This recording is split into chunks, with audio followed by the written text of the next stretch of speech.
Johnny Carson was rarely rattled by anyone. He had interviewed kings, presidents, and the biggest Hollywood icons alive. But when Joan Crawford walked onto a stage in 1970, something about her presence chilled him to the bone. To the millions of viewers at home, she looked like the perfect star, impeccable posture, a dazzling smile, every word measured, every laugh rehearsed to sound spontaneous. She was old Hollywood royalty, the image of class and control. But behind the curtain, Carson saw something else entirely. A woman so cold and calculating that even the staff whispered about her for years afterward. From the moment she was booked, the problem started. Crawford sent The Tonight Show a 4-page memo of requirement. Not just the lighting, not just the camera angles, but the exact height of Johnny's desk, the angle of her chair, and even the temperature of the studio. It had to be set at precisely 67 degrees. Not 66, not 68, exactly 67. One of the show's technical directors kept that memo for decades, telling people it was the most absurd celebrity demand he'd ever received. When she finally arrived, 3 hours before taping, she swept in with her own personal makeup team, ignoring the award-winning artists already on staff. She barely acknowledged anyone around her, except for Johnny. To him, she was sugary sweet, almost royal in her charm. But to everyone else, she was ruthless. One young production assistant found this out the hard way. She knocked on Crawford's dressing room door, carrying a glass of water the star herself had requested. The assistant was barely 20, nervous but eager to impress. She walked in, smiled, and placed the glass on the table. What happened next shocked everyone within earshot. Crawford exploded. She unleashed a tirade so vicious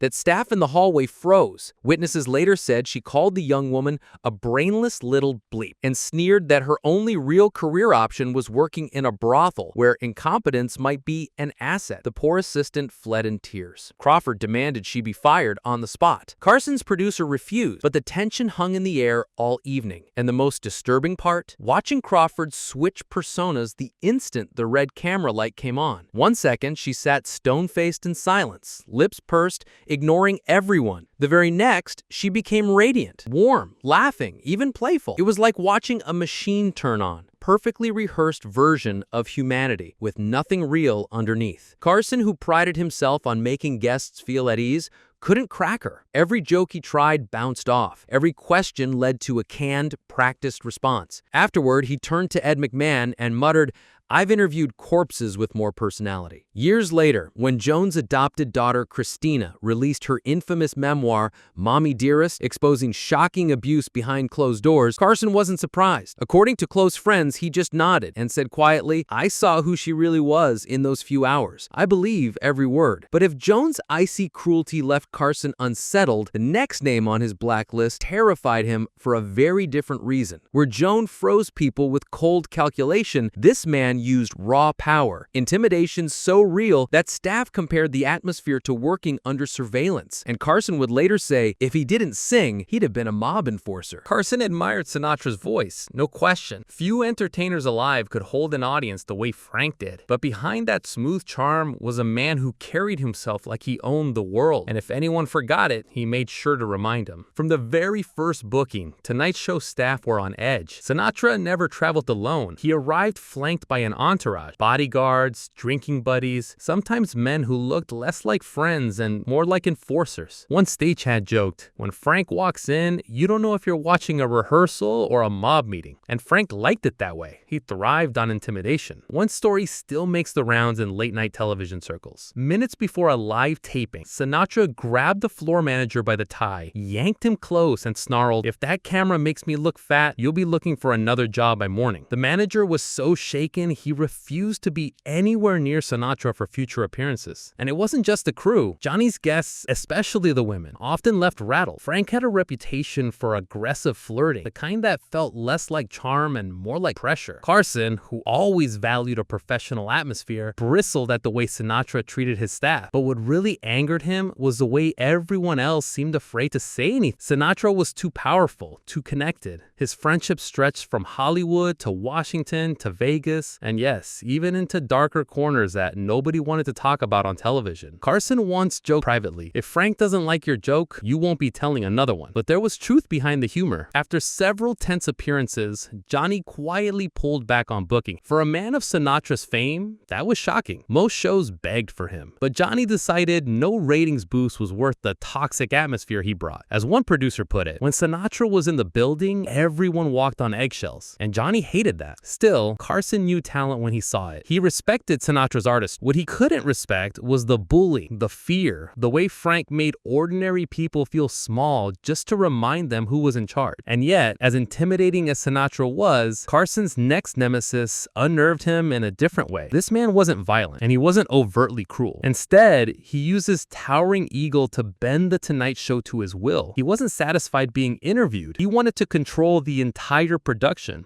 And Johnny would later say, "Genius is no excuse for arrogance." And this man was living proof. Carson had immense respect for Wells's genius. After all, this was the man who made Citizen Kane and staged the legendary War of the Worlds broadcast. But sitting across from him on The Tonight Show was an entirely different story. Johnny often joked that Wells didn't come to be interviewed. He came to interview himself. The trouble usually began long before cameras rolled. Producers would hand Wells the pre-interview questions, and without fail, he'd take out a pen and cross out anything he didn't like. Sometimes he rewrote them entirely. One staff member remembered, by the time he was done, the interview was basically a script. His script. Johnny's job was to sit there and feed him lines. And when the show started, Wells treated The Tonight Show less like a late-night talk program and more like his personal stage. He'd hijack stories, go off on 10-minute tangents, and refuse to let Carson steer the conversation.